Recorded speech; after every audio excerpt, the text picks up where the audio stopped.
Muy bien, ¿qué tal, hermanos? Que el Señor los bendiga. Vamos a continuar con la segunda parte de un mensaje que comenzamos la semana pasada, que está en la primera carta que escribe el apóstol Pedro, en el capítulo 5. Estábamos viendo el tema de la poderosa mano de Dios en nuestra vida, de tener el plan de Dios en nuestro corazón. Y bueno, esa preparación para el ministerio, para poder empezar a trabajar y hacer. Cuando entendemos que hemos sido escogidos, que no estamos acá en este mundo porque alguien dijo, bueno, que nazca esta persona y que viva ahí hasta que se muera. Eso no tendría ningún sentido. Cuando Dios nos creó con un propósito. Y el propósito que Dios tiene le da sentido a nuestra vida. Nos hace útiles y nos prepara para el futuro. No solamente un futuro acá en esta vida, sino un futuro eterno. Así que vamos a comenzar leyendo estos mismos versículos que leímos la semana pasada. Hemos leído del 5, el 6 y el 7. Hablamos la semana pasada del versículo 5 y parte del 6. Así que hoy vamos a terminar con parte del 6 y con el 7 y con el 7. O sea que veníamos hablando, lo último que habíamos hablado en la semana pasada, en la primera parte, de la gracia de Dios. La gracia de Dios, ¿por qué? Porque Dios resiste a los soberbios y da gracia a los humildes. Habíamos terminado con esa palabra de gracia. Ahí estamos comenzando con eso. Así que bueno, vamos a leer los versículos nuevamente. Versículo 5. Igualmente, jóvenes, están sujetos los unos a los otros y todos sumisos unos a otros, revestidos de humildad, porque Dios resiste a los soberbios y da gracia a los humildes. Humillaos pues bajo la poderosa mano de Dios para que los exalte cuando fuere tiempo, echando toda vuestra ansiedad sobre Él, porque Él tiene cuidado de vosotros. Acá en esta parte del versículo 5, donde dice, y da gracia a los humildes, justamente habíamos terminado con eso, ¿no? Y que nos teníamos que humillar bajo esa poderosa mano de Dios, ¿para qué? Para recibir la exaltación. Seguimos viendo entonces en cuanto a la poderosa mano de Dios. Este es el título de este pasaje. La poderosa mano de Dios obrando en nuestra vida. Para esto tenemos que recordar justamente lo que hablaba el versículo anterior, en cuanto a la soberbia, en cuanto al orgullo. Porque acá tenemos el remedio. Ahora vamos a ver cuál es el remedio para la soberbia, para el orgullo. Bueno, justamente lo que venimos diciendo es la gracia de Dios. Dios resiste a los soberbios y ¿qué hace con los humildes? Le da gracia a los humildes. No es que una persona se va a humillar porque sí, porque es bueno, no. Necesita la gracia de Dios para poder humillar. La gracia es, para que lo entendamos, la gracia es el poder de Dios para obedecer. La gracia de Dios es el poder que Dios nos da para obedecer. Lo vamos a ir viendo más detalladamente. Si ustedes recuerdan, en el capítulo 12 de la carta a los Corintios, la segunda, el apóstol, guiado por el Espíritu Santo, llega a un momento en su vida donde empieza a rogarle a Dios que quite un aguijón que él tenía en la carne que no le permitía servir como él quería. Y si ustedes recuerdan, él fue y rogó, no una, 3 veces, le rogó al Señor que le quite ese aguijón. ¿Recuerdan cuál fue la respuesta del Señor? no te voy a quitar ningún aguijón, pero voy a hacer otra cosa. Te voy a dar mi gracia. No te voy a quitar el aguijón, pero te voy a dar mi gracia. Bueno, unos años más tarde, el apóstol dice a los corintios, también le dice, yo trabajé más que todos estos. Hablaba de los apóstoles, no hablaba de cualquier persona que pasaba por la calle. Yo trabajé más que todos estos, pero hace una aclaración muy grande. No fui yo, sino fue la gracia de Dios en mi vida. Eso fue lo que me permitió trabajar. Y eso es lo que necesitamos. La gracia es el poder de Dios para obedecer. La oración de Pablo, fíjense ustedes, que tuvo respuesta, pero no era la respuesta que quería escuchar el apóstol, la que tuvo. ¿Sí? ¿Por qué? Porque el apóstol esperaba otra cosa, pero Dios le dijo, no te voy a quitar ese aguijón, te lo voy a dejar, te voy a dar mi gracia, te voy a dar algo mejor. Entonces, lo que Dios le dice a Pablo, no te voy a dar lo que me pedís, te voy a dar lo que necesitas. Nosotros no sabemos qué es lo que necesitamos, pero Dios sí. Nosotros le pedimos lo que queremos, pero Dios sabe qué es lo que necesitamos realmente. Eso fue lo que le dijo. Y esta es la repetida respuesta que Dios le dio a Pablo después de tantas veces que le haya rogado. Y presten atención, porque esta sigue siendo la misma respuesta que Dios le sigue dando a su pueblo. A su pueblo, un pueblo sufriente, un pueblo probado constantemente en toda la redondez de la tierra. Y el Señor sigue dando la misma respuesta. Entonces, no te voy a quitar el aguijón, te voy a dar mi ayuda, mi fortaleza, mi sabiduría, mi compañía. Eso es gracia, para que puedas hacer todo lo que tengas que hacer. Sin necesidad de que te quite el aguijón, vas a poder hacer todo. Con mi gracia. Ahora, presten atención, porque en realidad fue pero tan maravilloso el resultado de la gracia de Dios en la vida del apóstol, fue tan maravilloso que él en varias oportunidades volvió a repetir que se quería gloriar y se quería gozar. A ver si recuerdan. Me gloriaré, me gozaré en mis debilidades, decía el apóstol. ¿Para qué? Para que de esa manera repose el poder de Dios en mí. Así que bueno, eso es lo que tiene que pasar.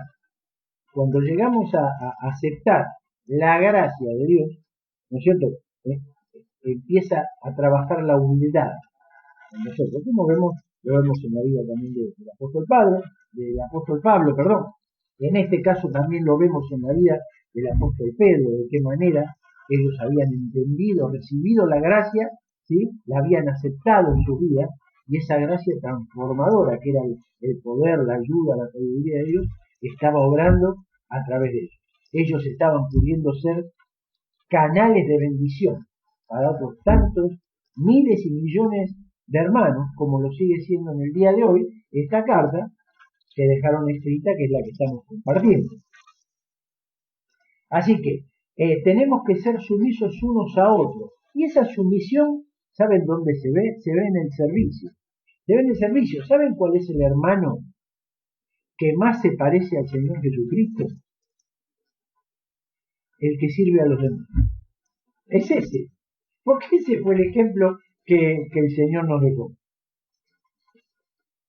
Dios da gracia a los humildes. Entonces, para que yo pueda experimentar la poderosa mano de Dios en mi vida, sí o sí necesito la gracia de Dios. Para poder ser humilde, necesito la gracia de Dios. Así que la mejor manera de demostrar que yo me someto a Dios es cuando me someto a un hermano, los unos y los otros. Yo no tengo que esperar que Dios me humille. ¿Por qué? si entiendo el pasaje, porque muy claramente dice, humillaos, pues. ¿Se entiende lo que está diciendo? Humillaos, pues. No está diciendo, bueno, fíjate, si te podés humillar, mejor. No, es una orden. Tenemos que entender cuando Dios habla, cuando da una orden así imperativa como esta. Humillaos, pues. Está diciendo, hacelo ya. Humillate. Voluntariamente te tenés que humillar. ¿Por qué? Porque si vos querés experimentar la mano de Dios, querés experimentar, bueno, tenés que recibir esa gracia que Dios te ofrece para poder humillarte.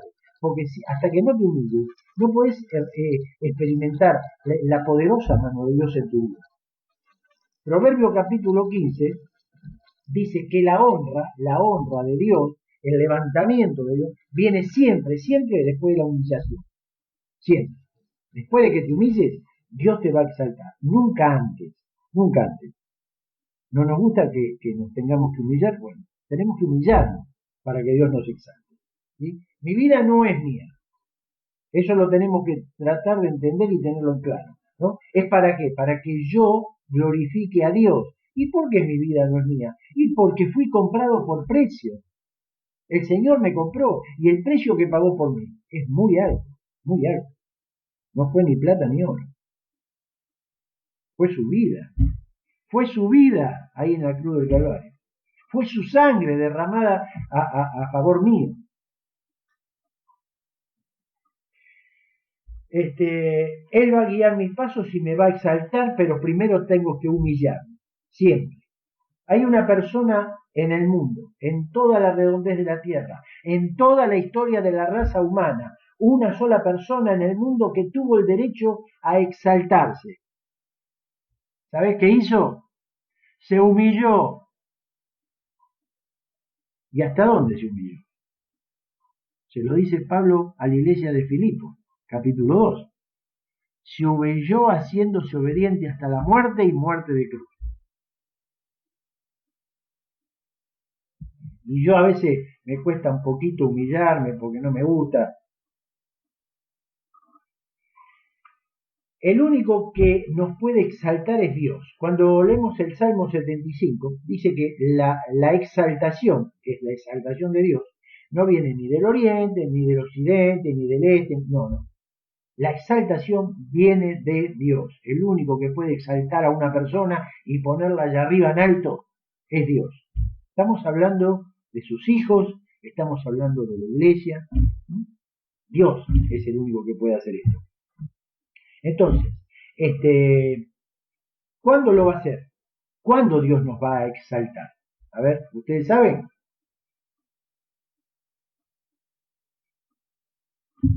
Nos va a exaltar, dice acá este pasaje, cuando fuere tiempo. Cuando fuere tiempo. No mi tiempo. Cuando fuere el tiempo de Dios. Él me va a exaltar. ¿Sí? ¿Y cuándo es esto? ¿Cuándo es el tiempo de Dios? Bueno, es cuando nosotros estemos preparados para que Él nos exalte. Nosotros somos impacientes. Nosotros queremos que las cosas pasen ahora, pasen ya. Bueno, esto muestra claramente que todavía no estamos preparados, porque si no fuimos ejercitados en la paciencia para esperar esa exaltación de Dios, es porque todavía no estamos preparados para recibirla. Dios sabe cuándo va a ser el tiempo. Quizás Dios nos exalte en esta vida y quizás nos exalte en la otra vida. Cuando fuere tiempo, nos va a exaltar Él. Ustedes posiblemente conocen la historia de un reloj muy famoso llamado Big Ben, en Londres. En una torre en Londres está ese reloj tan famoso, ¿no es cierto? Una torre esa de velocidad. Y había una historia de un reloj pulsera de una mujer multimillonaria. Y este reloj había sido hecho con el mejor material. Tenía toda la caja de oro puro, macizo. Toda la maquinaria era de platino.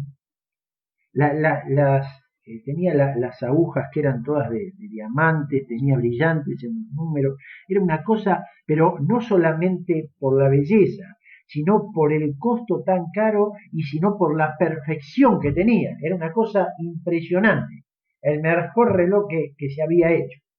La mujer multimillonaria lo tenía siempre en caja fuerte, lo utilizaba cada tanto en algún evento, y cada vez que esta mujer iba a algún evento y pasaba por ahí, por la torre del Big Ben, este relojito empezó a sentir envidia del reloj Big Ben y empezó a decirle a la señora: yo tendría que estar ahí arriba, no ese reloj.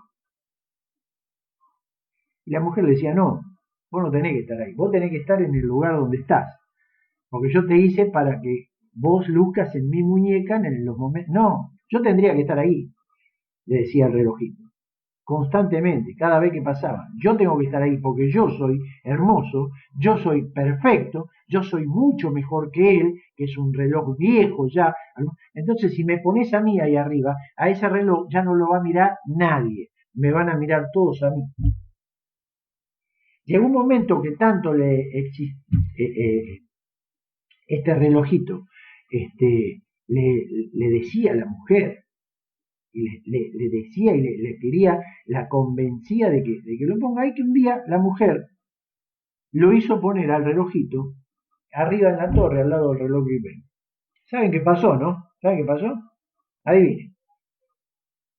No lo veía nadie. Imagínense, ¿quién va a ver un reloj pulsera arriba de una torre? Nadie. Tenía todo el oro, tenía lo brillante, tenía todo lo mejor, era perfecto, y nadie sabía que estaba ahí. Nadie ni lo veía, ni lo notaba, nadie. Todo el mundo, ¿qué seguía haciendo? Mirando el reloj Big Ben. La gente pasaba y a 1 o 2 cuadras ya miraba la hora en la torre del reloj. Al relojito no estaban ni enterados de que estaba ahí. Entonces, muy bien. ¿A qué quiero llegar con esto? Tenía tanta envidia ese relojito que la envidia quiso llegar a ponerse ahí al lado de él. Entonces, si nosotros nos queremos colocar, que es lo que venimos viendo, en un lugar alto por nosotros mismos, lo podemos hacer. Sí, lo podemos hacer. Pero ¿saben qué va a pasar? Nadie se va a dar cuenta que estamos ahí. Nadie se va a dar cuenta. La gente no va a notarlo, ni siquiera lo va a notar, ni siquiera nos van a mirar. Pero cuando es Dios el que te coloca en algún lugar alto, entonces sí, la multitud entera se va a dar cuenta. Humillaos pues bajo la poderosa mano de Dios para que Él os exalte. ¿Cuándo? Cuando fuere tiempo, no cuando yo me quiera exaltar. No cuando yo quiera que Dios me exalte, no, cuando fuere tiempo. Y cuando Él te exalta para que te vea todo el mundo. Ahí está la diferencia. Así que si vos querés que la poderosa mano de Dios empiece a obrar en tu vida, ¿no es cierto? El único camino que hay hacia arriba, hacia la exaltación, es hacia abajo. Es la humillación. El único. No hay otro. Y bueno, fíjense, el versículo 7 viene también enganchado con el 6. Echando toda vuestra ansiedad sobre Él. ¿Por qué? Porque Él tiene cuidado de vosotros. A ver, necesitamos de la humildad para poder echar las cargas sobre Él. Vamos a tratar de entender esto. Para poder echar las cargas sobre el Señor, vamos a necesitar ser humildes. Porque la única manera en la que nosotros podamos reconocer y entender que lo necesitamos a Él para pedirle ayuda, va a ser humillándonos. No hay otra manera. La palabra echar, echando, ahí dice, echando, toda esta palabra es la misma, fíjense, echando es la misma palabra utilizada en el capítulo 5 del Evangelio de Lucas. En ese momento estaban en el lago de Genesaret. Estaban pescando. Y el Señor le dijo, echad las redes. Y Pedro, que fue el que escribió esta carta, sabía perfectamente lo que significaba la palabra echar. Y quería decir con muchísima fuerza la palabra echar. ¿Por qué? Porque necesitaban la mayor cantidad de fuerza posible para que la red se abra lo más posible de la barca para poder agarrar mayor cantidad de peces. Si uno tiraba la red sin fuerza, la red caía a un costado de la barca y no podían pescar nada. Mientras más fuerza utilizaba, la red más se abría y más podían pescar. Entonces Pedro, que era un pescador de toda la vida, sabía perfectamente y utiliza la misma palabra acá, echando toda vuestra ansiedad, la misma palabra que estaba ahí, echad con mucha fuerza, quería decir. Ahora, claro, una cosa es echar con mucha fuerza la red, bien, para que sea, pero otra cosa como escribió acá, echando con mucha fuerza toda la ansiedad que tengo. ¿Y cómo se hace eso?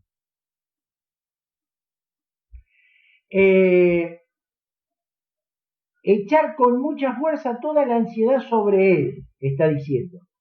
Mi orgullo me dice, no hace falta, ¿no?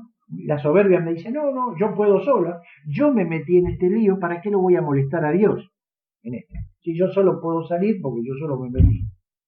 Echando toda nuestra ansiedad sobre Él, porque Él, termina diciendo, tiene cuidado de nosotros. ¿Querés que te explique lo que significa este versículo 7? Significa lo siguiente, que lo que te preocupa a vos, también le preocupa a Él, a Dios. Y que Dios decidió una cosa por vos. Él decidió que todos tus problemas, todas tus preocupaciones, todos tus malestares, los agarres y con mucha fuerza se los eches sobre Él, porque Él quiere preocuparse por vos, no quiere que vos te sigas preocupando. Eso quiere decir el versículo. El Señor Jesucristo, en el Evangelio de Mateo, lo dijo en el capítulo 11 de esta manera: vengan a mí todos los que están preocupados y cargados, que yo los voy a hacer descansar. Es lo mismo que está diciendo este versículo. Entonces, ¿cuál es la diferencia, podemos ver acá, entre el ser un cristiano o todas las religiones que hay en el mundo, por ejemplo? ¿Cuál es la diferencia? Para mí es una diferencia abismal. ¿Saben por qué? Porque la diferencia que yo veo es que el Señor puede cumplirme con todas estas cosas que Él me promete. ¿Saben por qué? No puede, las va a cumplir, si están escritas, las va a cumplir. Porque Él está vivo, porque Él es Dios, y es el único que puede cumplirlo. Y no hay nadie que pueda decir que no a esto que está cumplido. A esto que está escrito, perdón. ¿Se entiende cuál es la diferencia? El Señor está vivo y me lo va a cumplir. Ahora, ¿dónde está? Bueno, está sentado a la diestra de Dios, el Padre.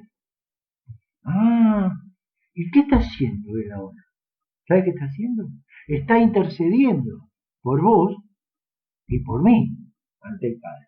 ¿Y sabe qué quiere decir esto? Quiere decir que vos estás en su lista de oración. Esto quiere decir que Él está en este momento orando por vos. Eso está haciendo. Está orando por mí. El Señor Jesucristo está orando por mí. Está escrito acá. Y aunque cualquiera lo quiera negar, eso se está cumpliendo en este mismo momento. Por eso le dice el apóstol a la iglesia de Roma, le dice, Cristo es el que murió, más aún el que también resucitó. Y ahí le aclara, el que además, después de haber resucitado, ahora está a la diestra de Dios y está intercediendo por nosotros. Y eso es lo que está haciendo y va a seguir haciendo hasta que dentro de muy poco tiempo nos vuelva a buscar. Eso es lo que está haciendo. La vez pasada me acuerdo que un hermano me dijo, el Señor tiene mi número de teléfono, yo ya le di mi número y Él, cuando me necesita, me va a llamar. Ahora, yo creo que el Señor tiene más que mi número de teléfono. Yo creo que Él conoce mi nombre, creo que Él sabe quién soy, sabe dónde estoy y sabe qué es lo que estoy haciendo. Eso creo que es más que tener mi número de teléfono. Bueno, hermano, para terminar, el Señor quiere que yo con mucha fuerza eche todas mis cargas sobre Él. Él quiere que volvamos al altar y que con nuestro corazón esté en la condición en la que esté, le digamos, Señor, ya no puedo más. Te quiero entregar todas mis cargas, todos mis problemas, porque yo ya no puedo seguir con esta carga. Él está esperando que hagamos eso, porque Él decidió ocuparse de llevar Él nuestras cargas. Él está esperando que hagamos eso. Así que bueno, espero que el Señor nos bendiga, que estos simples versículos, pero que tienen tanta profundidad cuando Dios nos habla y nos enseña estas cosas, ¿no? Aprovechemos su gracia, esa gracia que está al alcance de cada uno de nosotros, y humillémonos bajo la poderosa mano de Él. Y de esa manera vamos a recibir su exaltación. No la exaltación de las personas, no la exaltación del mundo, no la exaltación de la iglesia, la exaltación del Señor. Que el Señor nos bendiga.